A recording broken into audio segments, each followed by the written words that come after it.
தமிழ்நாடு முழுக்க ஒரே ஒரு குற்றச்சாட்டு தான் அண்ணன் மேல இருக்கு.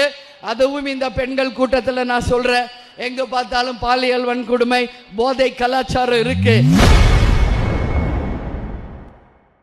திமுக ஆட்சி மீது இருக்கும் ஒரே குற்றச்சாட்டு போதைப்பொருள் புழக்கம் மற்றும் பெண்களுக்கு பாதுகாப்பு தொல்லை என முதல்வர் ஸ்டாலின் முன்னிலையில் தேமுதிக பொதுச் செயலாளர் பிரேமலதா விஜயகாந்த் தெரிவித்துள்ளார். தமிழ்நாடு முழுக்க ஒரே ஒரு குற்றச்சாட்டு தான் அண்ணன் மேல இருக்கு. அதுவும் இந்த பெண்கள் கூட்டத்தில் நான் சொல்றேன், எங்க பார்த்தாலும் பாலியல் வன்கொடுமை, போதை கலாச்சாரம் இருக்கு. இதை தவிர வேற என்ன சொல்ல முடியும்? வேற ஒன்றும் சொல்ல முடியாது இந்த ஆட்சியின் மேல. நான் சொல்றேன், இன்னைக்கு ஒரு சகோதரியாக இந்த கூட்டணியிலே அண்ணனுக்கு வலதுகரமாக இணைந்திருக்கிறேன். அப்படி எங்காவது ஒரு பெண்ணுக்கு ஏதாவது என்றால் நான் அண்ணன் கிட்ட உரிமையா பேசுவேன்.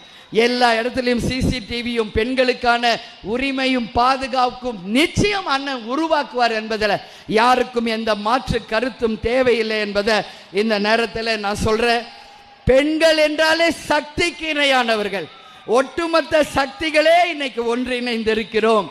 நீங்க எல்லாரும் நாம் அனைவரும் இணைந்து சக்திகளாக நம் தமிழ்நாட்டையும் நமது திராவிட பாரம்பரியத்தையும் காக்க வேண்டிய ஒரு தருணம் என்பதை சொல்றேன். அதனால தமிழ்நாட்டுக்கு ஏதாவது ஒரு சின்ன ஒரு பேட் நடந்தா உடனே நாம் எல்லாம் யாரா மாறுவோம்? ஜான்சி ராணியாக மாறுவோம், வேலு நாச்சியாராக மாறுவோம், குழலியாக மாறுவோம். அப்படி ஒரு அச்சுறுத்தல் தமிழ்நாட்டிற்கு வந்தால் செய்திகளை உள்ளது உள்ளபடி தெரிந்து கொள்ள ரெஃப்ளெக்ட் நியூஸை சப்ஸ்கிரைப் பண்ணுங்க.